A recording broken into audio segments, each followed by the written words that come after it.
Hey everyone, welcome to the channel. If you're new here, please consider subscribing because no doubt you are interested and intrigued into the whole world of Zwift racing, which is something I really enjoy doing. I really enjoy what it brings.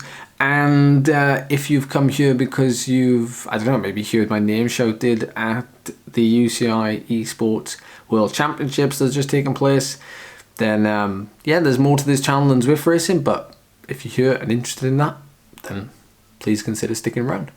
Anyway, we're going to jump into this video, which is my little kind of recap from a rider's perspective on the recent World Championships, which, well, I got eliminated, didn't I? So I didn't exactly, I can't really exactly give a full perspective, but I certainly talk about the first race. And the first race was one that, well, we'll get to in a second. But first, I want to say congratulations to, spoiler, our winner from Denmark, Bjorg Andersen. Hopefully I'm saying that right. We had a taste of what he was willing to risk to win, because he actually got in the breakaway later on in this first race. And even with championship winning legs that he had, obviously, he had to be willing to lose it to win it, which I think by following and going in that move that he did in this first race was quite an interesting way to put yourself on the front foot. Also, well done to everyone in GB, both men's and women's squads. The women getting all the way to the finals, the last race, third race, and Zoe Langham coming in a silver medal position. We didn't get quite as far with the men, but Andy Nichols flying a flag for us in the second race, the Climber Special, as they called it. So yeah, I'm giving this video, well, I'm doing this video just to give a rider's perspective of this first race, but also because I was quite active in this race, as I'm sure you've seen. Now, let's hit you with the data first. So I tried to break away in this race, and in doing so, I did, for 7.5 minutes, the last 7.5 minutes of the race, 430 watts normalized power, which is around about kind of 6.7, 6.8 watts per kilo, which, considering we were all fresh as daisies, that was very easy to do, quote unquote easy to do, but certainly didn't really get me anywhere. Now, I could see from the live chat when I went to rewatch them this morning that lots of people were in favour of the aggressive style of racing, but then there were people who were maybe questioning what I was even doing and if I didn't even plug my brain in properly. So we'll get to that in a second. But the race really started quite casually. I came into this race with a couple of days of freshness, which allows me to get the most out of myself. My heart rate is a lot higher than it would be normally, as you can see, and I have brilliant legs, absolutely brilliant legs. So this first part of the race was kind of we're just waiting to see what was going to happen. We kind of knew it might kick off, but would it kick off up through the start-finish area, or maybe people would be waiting for the 2 to 3% gradients that we're going to have on the sort of return leg back through the start-finish area. So in terms of what I was thinking right now, I mean, I'm just happy to sit in the group, which was the easiest thing you could do. It really was. It was 5 watts per kilo, well, between 4 and 5 watts per kilo, and it was pretty much chill. For this level of competition, 4 to 5 watts per kilo is sustainable for potentially, an hour, 2 hours. Some can probably even ride more than that. But anyway, my first attempt of causing a split comes just up here, where I'm gonna keep the footage playing now at real speed. And the burrito power-up only really came in handy when you were off the front and there was nobody sort of just last minute. There was some confusion and complication over what the burrito power-up actually did, even though it's been in the game forever and a year. Like, there was all of a sudden there was a little bit of confusion over it. So the best time to use it was like either it was when you were going for an attack, basically.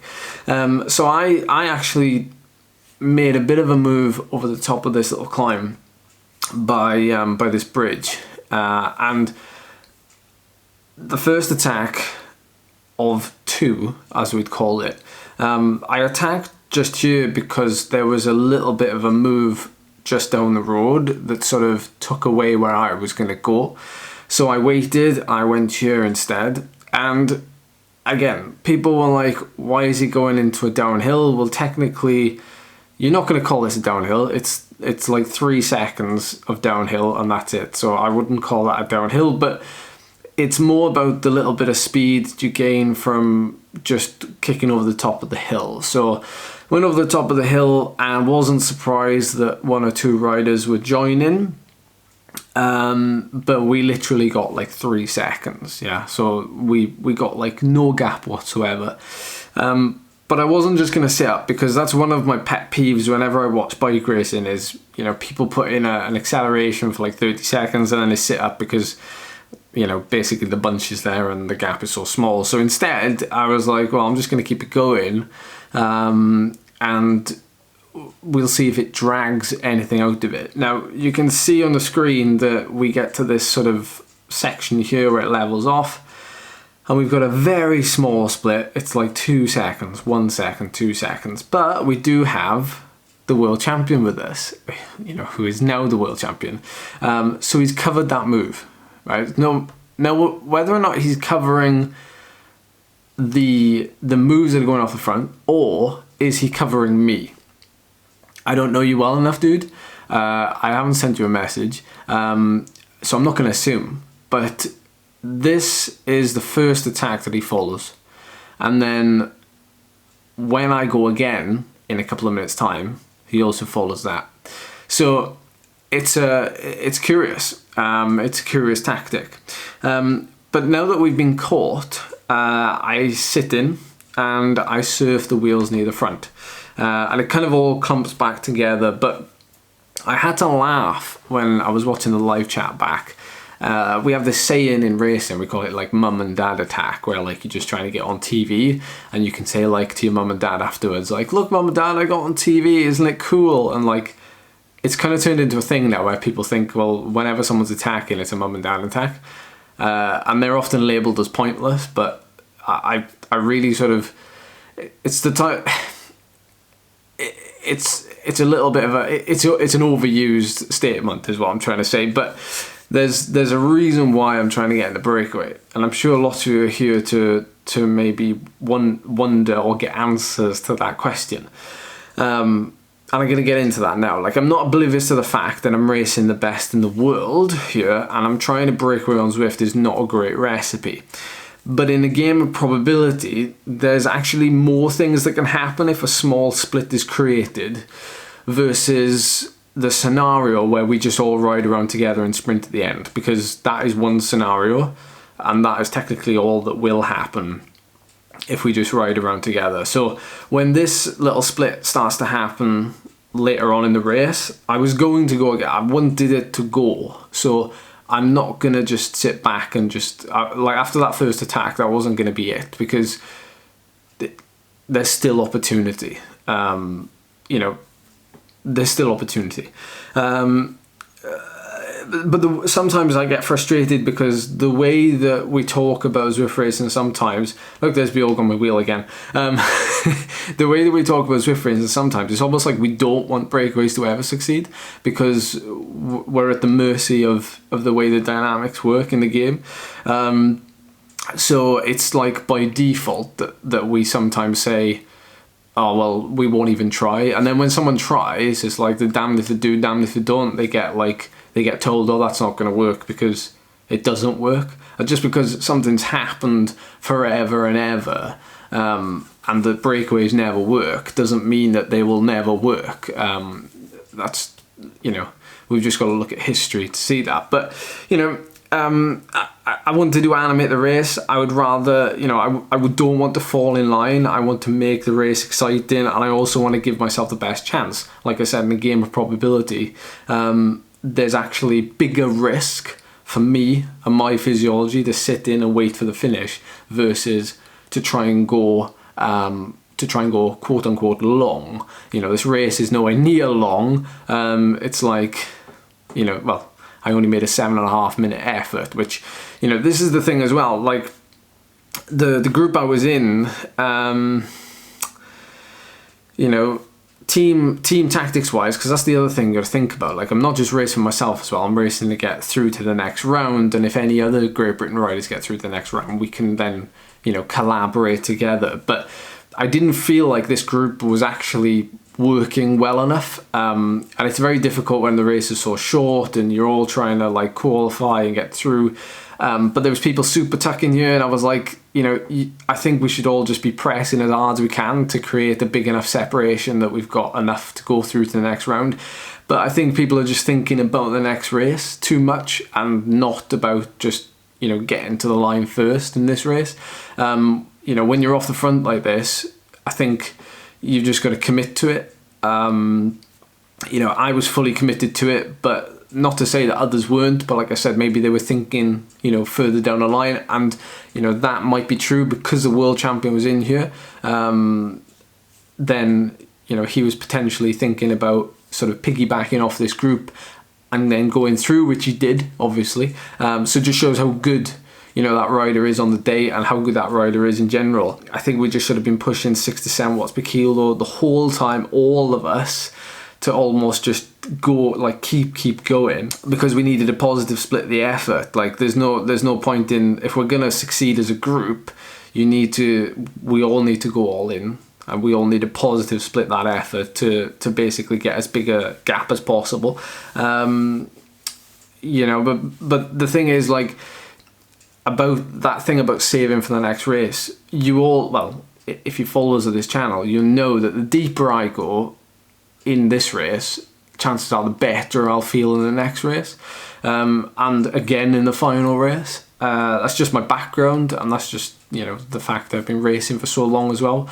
A very short race, intense race, it's almost like a warm-up, no joke. You know, it just takes time to get into it. So in actual fact, that last race, or the last race, may have suited me, especially the way that it was won with a quote-unquote time trial effort. So anyway, we get swamped at the end. You know, we kept pushing over the corkscrew. I kept dragging it just to see if we could just eke out those couple of seconds. But yeah, like, I just, as soon as the group swamped us, I was never going to have any hope of kicking on from that. But show no pity, you know, show no pity for me. You know, this is bike racing, and you've got to give full commitment, no matter what the naysayers may think. You know, you've got to do what you think is your best chance. In this situation, in this format, it was my best chance of going through. But it was all or nothing. You know, I died on my own sword, and I can own it, and I can move on. Whereas sitting in and getting wasted in that sprint, you know, I can't own that because I've died on other people's swords.